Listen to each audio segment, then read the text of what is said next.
আর এবার পূর্ব মেদিনীপুরের দিকে নজর রাখবো, কারণ সেখানে তোলা দেওয়া হয়নি, সে কারণে বন্ধ ফেরি। বিজেপি নেতার বিরুদ্ধে তোলা আদায়ের অভিযোগ উঠে আসছে, কিন্তু কেন তোলা নিতেন তিনি, কি অভিযোগ, আগে শোনাই। কি কারণে বন্ধ বলতে পারবেন?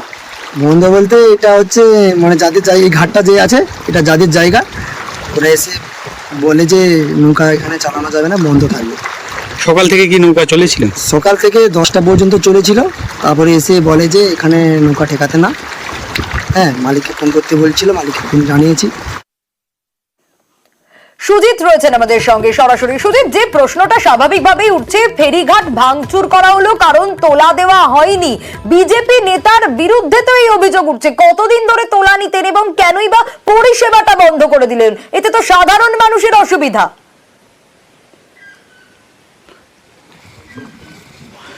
প্রচণ্ড অসুবিধে, কারণ হলদিয়া এবং নন্দীগ্রামের মধ্যে জলপথে যোগাযোগ মানেই অনেক কম সময়ে পৌঁছে যাওয়া যায় শিল্প শহরে, ফেরাও যায়।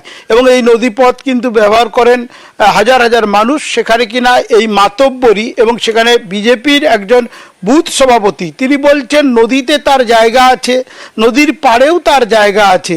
এবং আচমকাই এরকম কথা বলে তিনি কিন্তু রীতিমতো বলা যায় যে গাজোয়ারি করছেন, দাদাগিরি করছেন।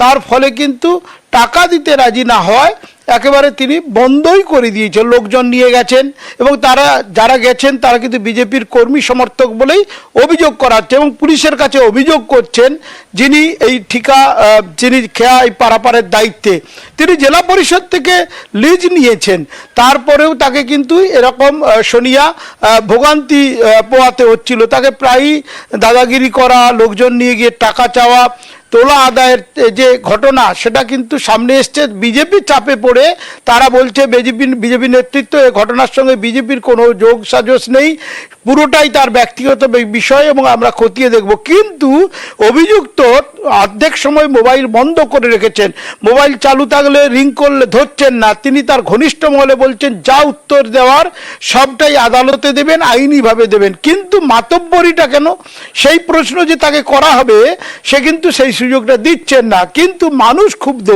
কারণ তারা জানতেন না, গিয়ে দেখেন তারা পারাপার করতে পারছে না। বালুঘাটা নন্দীগ্রামের মধ্যে যাতায়াত মানে এই অংশে বিরাট অংশের মানুষ যাতায়াত করেন এবং বৈধভাবে জেলা পরিষদ থেকে যেখানে লিজ নিয়ে এটা চালাচ্ছেন যারা, তাদের উপর এভাবে মাতব্বরি, তোলাবাজির জন্য তাদেরকে হয়রানি দেওয়া, এইসবের মধ্যেই কিন্তু নন্দীগ্রামে রাজনৈতিক চাপানুতোর শুরু হয়েছে। বিজেপি দায়সারা বক্তব্য রাখছে, চাপে পড়ে বলছে এটার সঙ্গে রাজনীতি যোগ নেই। কিন্তু তৃণমূল গোটা বিষয়টি নিয়ে বিজেপিকেই দায়ী করছে এবং বিজেপির নেতৃত্ব বলেই, বুথ সভাপতি বলেই এই গাজোয়ারি করছে। কারণ তুমি জানো নন্দীগ্রামে 1 এবং 2 নম্বর দুটি ব্লকের কিন্তু পঞ্চায়েত সমিতির ক্ষমতায় কিন্তু বিজেপি, এবং সেখানকার বিধায়কের নাম বিরোধী দলনেতা শুভেন্দু অধিকারী সোনিয়া। তার কারণে বিজেপি এখানে জোর পাচ্ছে বা জোর দেখাচ্ছে বলে তৃণমূল অভিযোগ করছে। বিজেপি নেতার বিরুদ্ধেই তোলা আদায়ের অভিযোগ। আমাদের তো খুব প্রবলেম হচ্ছে, হঠাৎ বন্ধ হয়েছে, আমরা তো জানি না এখন কোথায় নিয়ে যাবো, এখন সমস্যায় তো পড়েছি আমরা। কতদিন আপনি এই ফেরিঘাট থেকে যাতায়াত করছেন? আমার বাড়ি পাশের গ্রামে, খেয়াল যতদিন আমরা রোজ যাতায়াত করি সবজি নিয়ে। শুভেন্দু জানা, সুখেন্দু জানা এবং সত্যব্রত জানা এবং নাড়ুগোপাল জানা, ওনারা কয়েকদিন ধরে আমাকে কিছু টাকা ডিমান্ড করেছিলেন, কয়েকদিন ধরে বলতে কয়েক মাস ধরে। তো সেটাকে আমি গুরুত্ব দিইনি।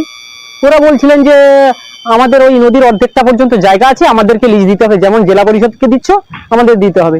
আমি বলছি এটা কি করে সম্ভব? তো সেই মতো ওদের দাবি মতো আমি টাকা দেইনি। কিন্তু সেটা না দেওয়ার ফলে আজকে সকাল 10টা নাগাদ এসে ওরা নৌকাতে প্যাসেঞ্জার উঠছিল, তো ওদেরকে হাত ধরে নামিয়ে দেয় এবং আমার নৌকা জেটি থেকে খুলে দেয়। আর এই নিয়ে শুরু হয়েছে রাজনৈতিক চর্চা। আসলে এরা কাটমানি খেতে খেতে এমন নিচে নেমে গেছে যে মাঝ নদীতে থাকা বালিটুকুও খাবে বলছে। কিছুদিন পর হয়তো দাবি করবে যে বঙ্গোপসাগরে তোর জায়গা আছে আর চাঁদেও তোর জায়গা আছে। আসলে মূল সমস্যা হচ্ছে প্রভাত মাঝির কাছ থেকে কাটমানি চাইছিল, প্রভাত দিতে অস্বীকার করেছে, ফলে গায়ের জোরে আজকে যাত্রী পারাবার বন্ধ করেছে।